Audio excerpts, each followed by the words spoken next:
Hello, I'm Adriana. I am a SoulPath Mastery Teacher and Guide. This is a message for Cancer, Sun, Moon, Rising, and Cancer in Venus. This reading is going to look at you and someone with whom you're in a relationship. I'm not specifying whether it's romantic or platonic or family, but we'll just have to see what the card message is. This is a little bit outside of my comfort zone and what I like to offer, especially on YouTube, because we can't talk about the specifics of what you might be feeling. So I ask that you really use this information with your own discretion, but also I have to trust that my guidance is asking me to do this for a reason. So let's see what the message is for you. And right away, getting some cards here. Okay, you, Knight of Earth, the other person, Five of Water. Okay, Magician is the advice. And Temperance is the balance. So we need to come to a reconciliation here.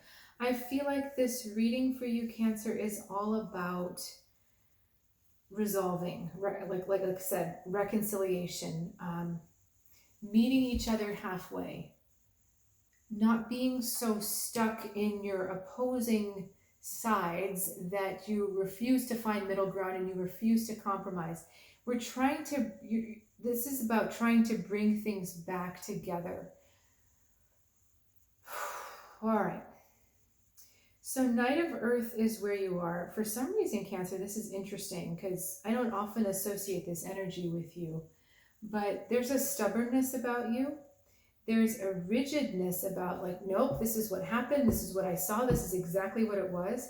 And you do not want to budge from your position. You are completely kind of just hanging on to this for dear life.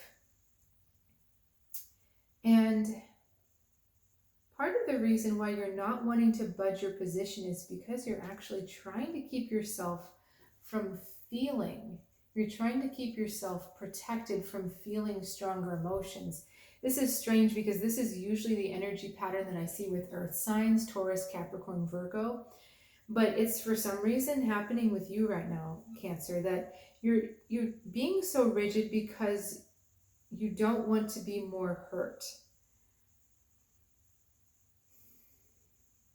But the problem is that there's almost an energy crystallization that's going on. And the more you keep yourself hardened, the more damage you're actually going to do.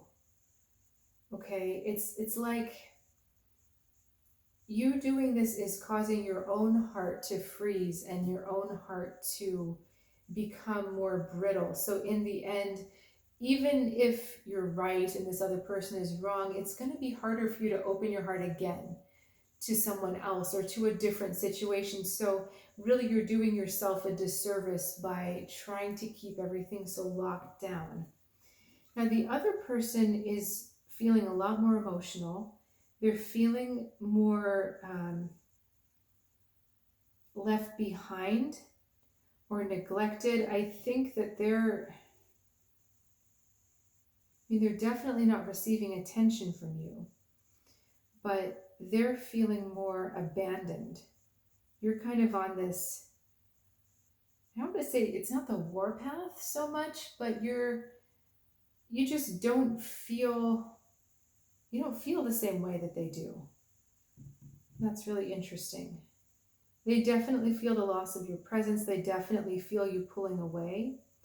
But the thing is, Cancer, I feel like there are other forces at work here. I don't think that this is one of those times where you're meant to completely disengage and walk away. There is some kind of, if that's the eventual path, splitting, that's fine. And I'm not saying one way or the other with this reading. It's just that in order for the split to be energetically clean and healed within the heart, there has to be peace on both sides first. There has to be a middle ground. There has to be an understanding so that you're letting go and walking away more in the spirit of unconditional love rather than resentment or righteousness or hatred or clinging or grief. There's a lot of different ways you can do the same thing. Outcome may be the same, but the intention and the process are different. And I do feel like there's help from the other side, whether it's your guides, both of your guides, or you've got ancestors working to help you get together. There's some other force trying to bring about this reconciliation. Because really, even though this looks like it's between you and another person, Cancer, it's between you and your heart.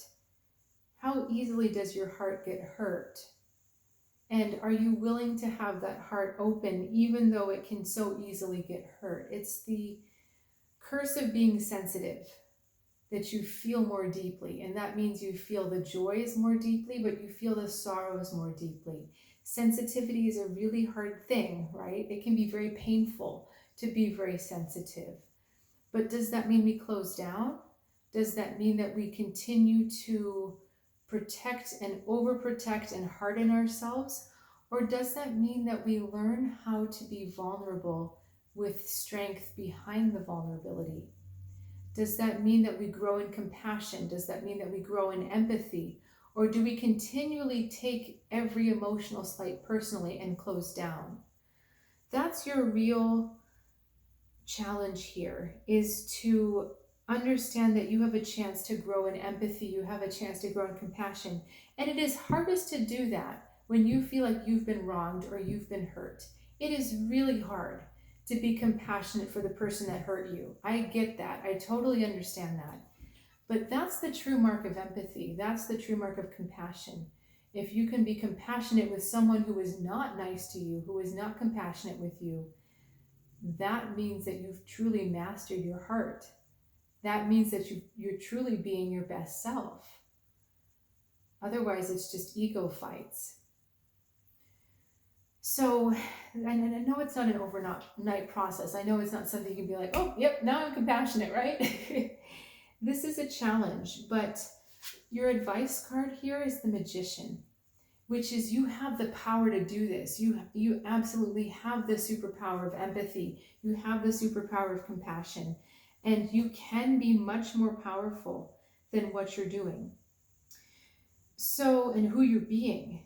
You know, staying locked in this position is preventing you from reaching into more power, from reaching into more heart-centered, heart-driven power.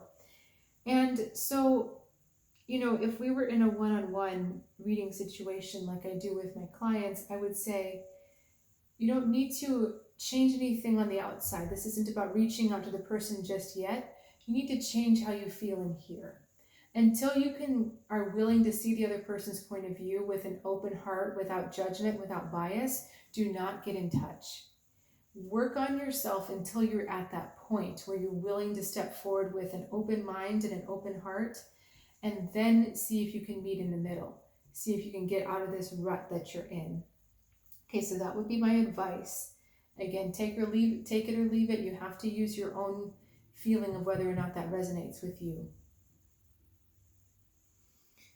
But understand that there's much more at stake than this relationship. There's your connection to your power. There's your connection to the divine. There's what happens with your heart.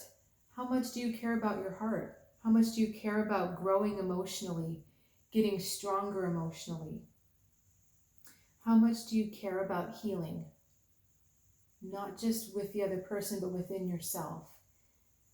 And those are really the questions at stake here. These are big spiritual things at stake here, Cancer. It's not just, well, they were wrong or they wronged me. This is big stuff. Okay. I think we're going to conclude the reading there. Again, thanks for joining me, Cancer.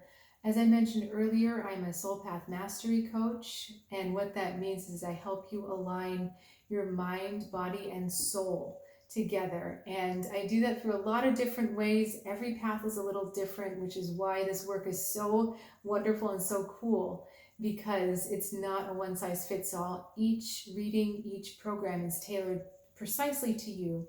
So if you'd like to check out an intuitive reading or an astrology chart reading or guidance package, please check out my website, soulguidancewithAdriana, and link is in the description below. I'll see you next time.